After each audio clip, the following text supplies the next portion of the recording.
Two of my favorite type of nickel boxes sit in front of me.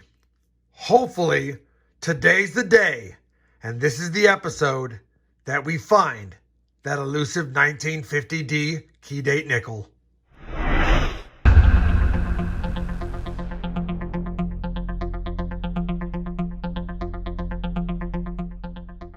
Hey everyone, it's RobFindsTreasure and welcome back to my channel. Today's two-box nickel hunt will be episode number 79 of this nickel hunt and album fill series. And we've got boxes 132 and 133 for the series 1 book and boxes 32 and 33 for the series 2 books.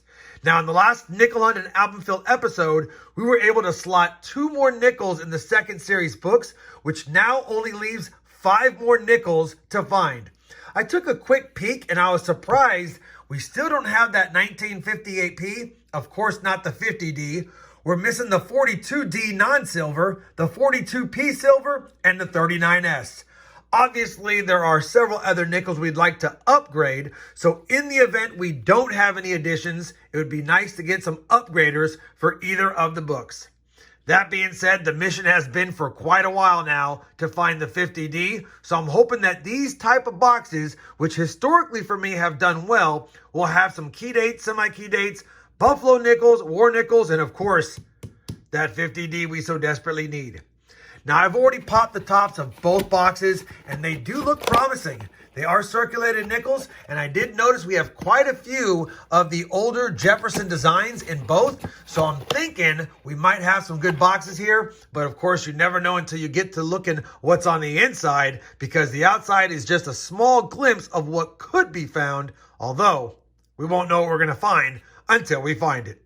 Now, I'll give you a good look at the albums after I've got all my finds on the board, and we'll compare the finds to the books to see if we have any additions or upgrades, and we'll do that at the end of the video. For now, I'm going to slide these over, grab roll 1 out of 100, and start hunting.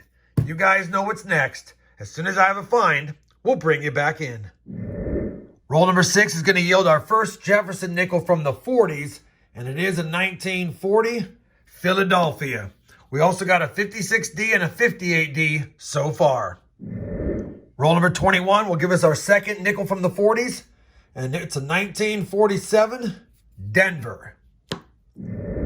Roll number 26, another 1940 Jefferson nickel, and I think there's a mint mark there, and it is 1940 San Francisco. Roll number 29, we've got a 1948 Jefferson nickel from Denver. I was hoping it was a San Francisco because that's a semi-key date. Back to the hunt. Roll number 32, we have a Jefferson nickel from 1949. And it's a Philadelphia. Roll number 34, and we have our first nickel from 1941. This one's going to be a 41 Philadelphia. Roll number 44, another nickel from 1940, and this one was minted also in Philadelphia. Well, that first box has been hunted, and even though it didn't have any fun finds, it did have quite a few older Jeffersons, 11 from the 50s, 7 from the 40s, which is 18, a few shy of the 20 to 25 I like to find, and I did pull aside a couple of nicer, more modern nickels to check against the album. One box done, let's get into the second box. Pray we get some more goodies and maybe a silver nickel or a buffalo nickel if we're so lucky. Before I move on with the rest of the hunt, I figured I would go ahead and give you guys some illustration of what the Henning Nickels are that I talk about in a lot of my videos. In the mid-50s, Francis Leroy Henning decided to make some counterfeit nickels. The years and mints that he counterfeited were 39p, 44p, 46p, 47p, and 53p. Now, the 1944p is an easy one to find because he forgot to put the P above the Monticello building, and as you know, the silver war nickels have the large mint mark above the Monticello building, so if you come across a 1944 nickel without the P above it, you probably have a Henning nickel. Also, on most of these years, if you look at the reverse where the E pluribus unum is, you'll notice a pretty significant void or low spot, like a notch on the base of the R. So if you see that, you probably have a Henning nickel as well. Of course, one thing you'll want to consider is that all Henning Nickels have a weight of about 5.4 grams versus the 5 grams that nickel planches were supposed to be struck on. So, in summary, you definitely want to weigh up all of these 5 nickel years to see if they weigh heavy. You want to check for the notch on the R and, of course, the missing P above the Monticello. Like I said, this is an easy find. The other ones, not only do you have to look for the notch, it may or may not have it, but the weight is the telltale sign. Just figured I'd point that out and remind everyone, while I don't always do the diagnostics on camera during the hunt, I do make sure that all 5 of these years are fully inspected before I do anything else with those nickels. Roll number 53 of the hunt, or the third roll of box 2, gets us on the board with an early find, a 1941 Philadelphia. Roll number 7, or 57 of the hunt, and we have another 40s find. Got a 1947 Philadelphia here. I'll add that to the board, and I'll tell you, last roll we had 2 1955s in it, and I was hoping one would be the Philadelphia mint because we need that. Both were Denvers, however, and neither of them were the D over S. Let's get back to the hunt and hope for more good finds. Roll number 70, our first nickel from 1946. 1946 Philadelphia. Roll number 83, another nickel from 1941. This one's another 41 San Francisco. We're on roll number 98 out of 100 for the hunt, and I think we finally have found our first silver wartime nickel. The edge looks promising.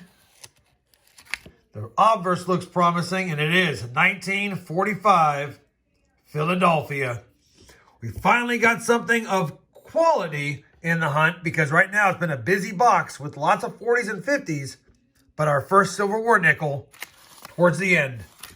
2+ rolls to go. Let's see if we can find one more find before we're done. Well, we finished the second box of the hunt, and like I said in the previous clip, it was a really busy hunt. We have 36 finds on the board, which was 18 in box 1 and 18 in box 2, so they were consistent as far as number of finds, but quality was kind of low. We did get one Silver War nickel for the jar, which makes me happy, but nothing in the 30s, no Buffaloes, a lot in the 50s, especially 58 and 54, and then a few from the earlier 40s. At the end of the day, no semi-key dates, no key dates, no Buffaloes, no V-nickels, only one silver, and no 50D yet again. And from the finds that are on the board, I don't think we even have one for the album as far as an addition. We do have some other Jefferson Nickels I pulled aside that might be upgraders. We'll have to see. And I will make mention of it. We did happen to find in the 99th roll a beat-up 58 Philadelphia. That is a better date, and it is a lower mint, but I think we already have a couple of nice ones in both albums. Let me go ahead and compare the finds to the albums and bring it back in with a final look and some final thoughts. Well, I've compared the finds to the albums, and at least it wasn't all for naught. We didn't have any additions, but we did have 3 upgrades for the series 2 books. First and foremost, we did upgrade the 1965. I'll take that. We also upgraded the 61 Denver. That's a nice example. And a slight upgrade on that Silver War nickel 1945P. It did beat out the one we had in the book, a lot more wear and a little bit more tear on it. So definitely okay with getting 3 upgrades from that 2-box hunt and a silver for the 2022 silver jar. That being said, we're still missing the 50D on the first book, which keeps us still 1 nickel short of completing the series, and still missing 5 for the set of series 2 books, unfortunately. Hopefully, despite the lack of additions, you guys still found this 2-box nickel hunt enjoyable. If you did, I'd appreciate that thumbs up. And as always, everyone, happy hunting, and thanks for watching.